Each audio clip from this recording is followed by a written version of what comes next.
Hey VC, it's Craig here.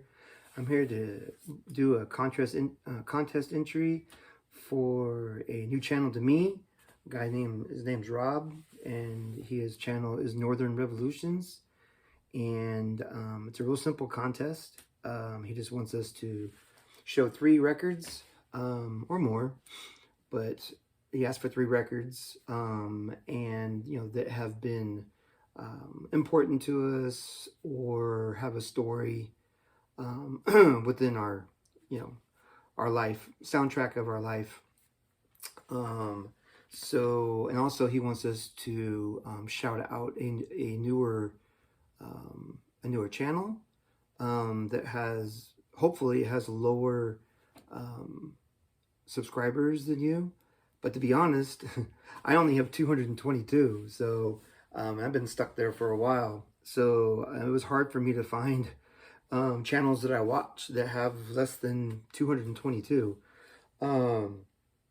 So please help me get more than 222. But anyway, so I came up with a channel. I did find a channel. I do watch guys in England, and his channel, his name's Adam, and he does videos on like video games, movies, records, loves the Beatles. I said his name's Adam, and his channel is called What the Gym. So go check out his channel. Help him get more subscribers than me. I think he's at 155, so he's on my tail. So anyway, I was able to find a channel, Rob, that was lower than me. As far as my records, I actually have 4 because I was having a hard time trying to figure out which ones. So I'll start with this one, John Denver's Greatest Hits. I was raised in a musical family. My dad played guitar, loved music. Sometimes we didn't agree on the music, but he was still an influence with me. So John Denver's Greatest Hits. I was 5 years old, if I remember right. Could be 6. And got my first record player for Christmas. And I had this one. And then I also had a compilation of The Good, the Bad, and the Ugly, and A Few Dollars More, and stuff like that record. I remember it was white, and it had Clint Eastwood, and he was holding up a gun. I actually have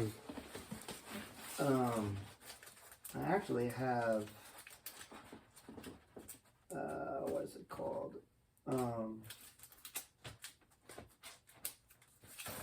I have this one, and it's Hugo Montenegro, Music from the Fistful of Dollars and A Few Dollars More, but this is not the one that I had.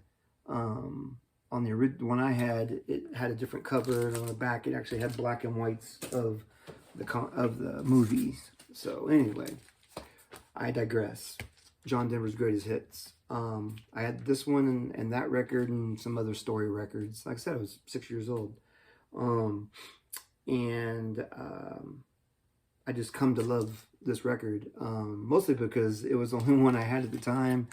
But I grew up listening to my dad play Country Roads and stuff on the guitar, sitting in the living room, and found out that it was John Denver. So yeah, this is one of my first records that I've ever, not the actual record, the one that I had comes to a story later. But this is the same year pressing that I had. But this is not the same exact record. So anyway, that was one of the stories. This album, Gary Puckett and the Union Gap's Greatest Hits. I can remember a lot of times growing up, Saturday morning, I'm laying in bed, and then I hear, Young Girl,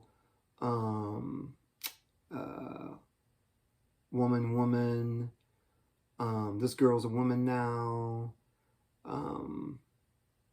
a lot of these songs. And my dad would be sitting there listening to his turntable on Saturday mornings when kind of low, but I could still hear it in the background. So when I started collecting records again at the age of 50, I seek this out because Rob said something. He said that it's, you know, music is like a soundtrack of your life, and I agree. But I also like to think of it as a time machine. Music is a time machine, and you can hear songs or you see albums, and as soon as you see it or you hear that song, you're instantly in your time machine, and you're back there to where when you first heard it, or it meant something to you more. So anyway, that's a good memory of mine, of my dad listening to this album, and it's a great album, actually. So flash forward to now, we're looking at the 80s.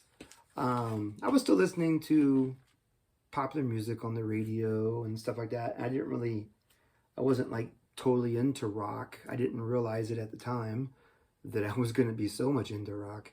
So my parents were in the Air Force, and we got duty station. They got new duty station at Rhein-Main Air Force Base in Germany, and we went over to a person's house, their own post. My dad was, you know, we're new to the post, and we were invited for dinner.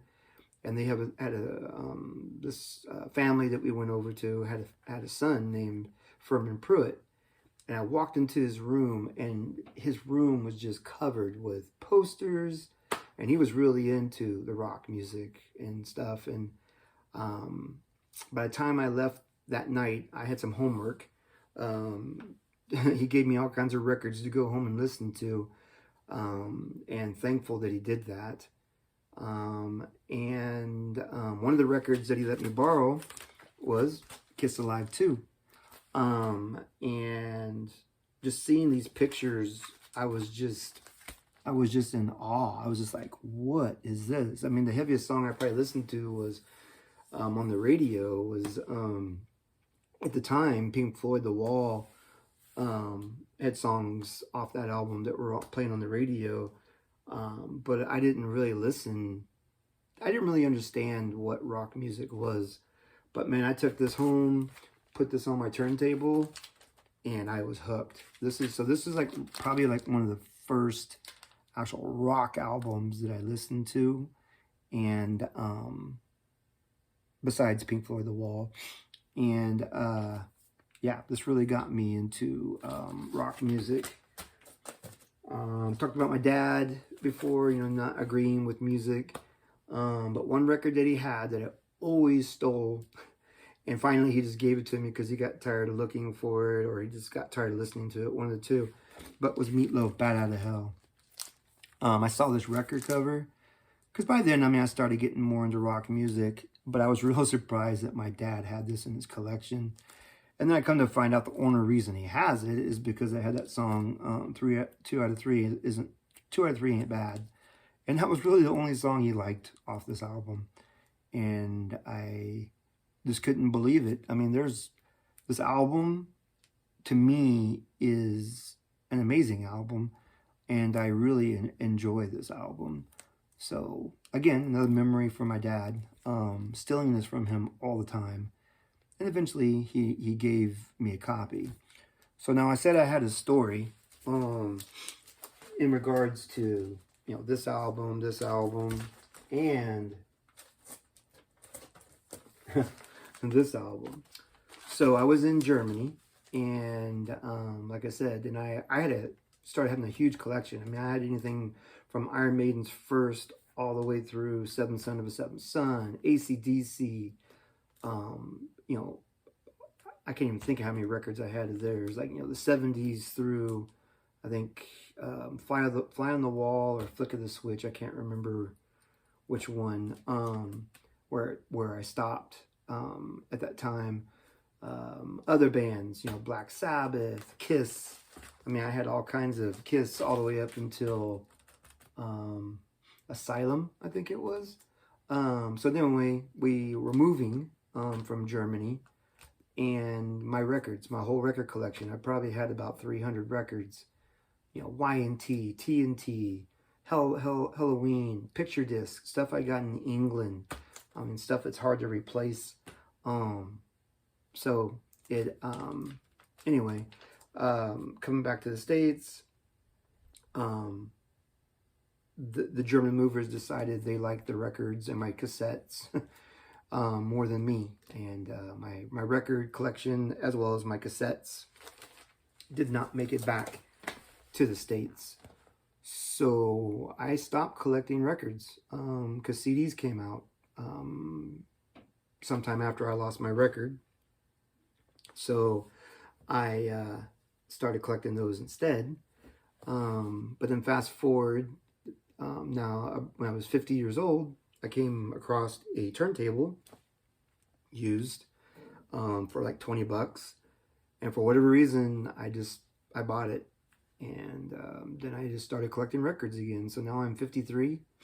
So I've been collecting, again, records since I was, like I said, 50. And I'm slowly getting back some of the things that I had. But I'm also kind of glad in a way that I mean, it's kind of a sad way to look at it, but I'm kind of happy in a way that my records did get taken, and my cassettes, because it opened my eyes more to music. I mean, the Beatles, other stuff that I probably wouldn't otherwise listen to.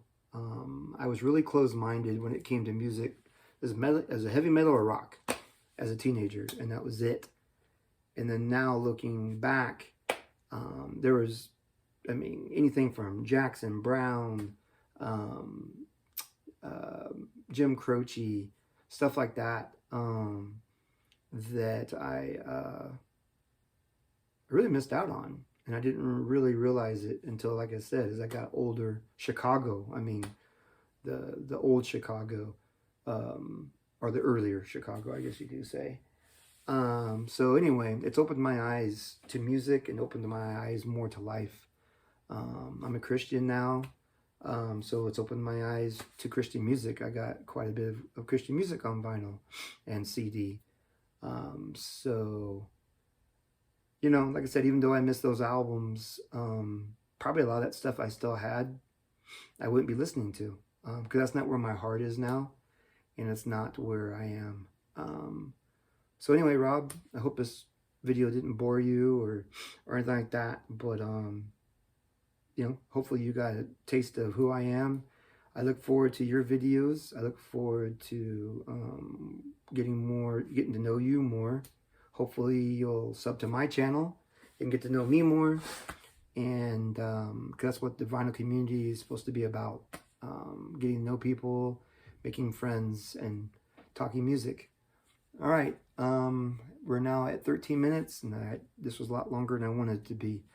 So guys, if you don't know him, sub up Rob with Northern Revolutions, and also please go to Adam and whatever Jim, his channel, and just sub him up. He's an interesting individual, and has quite a story, and very knowledgeable on records, actually, and movies and video games. So there's 2 channels right there, guys. Sub up and give them some love. All right, have a great day, VC, and I'll be talking to you soon. God bless.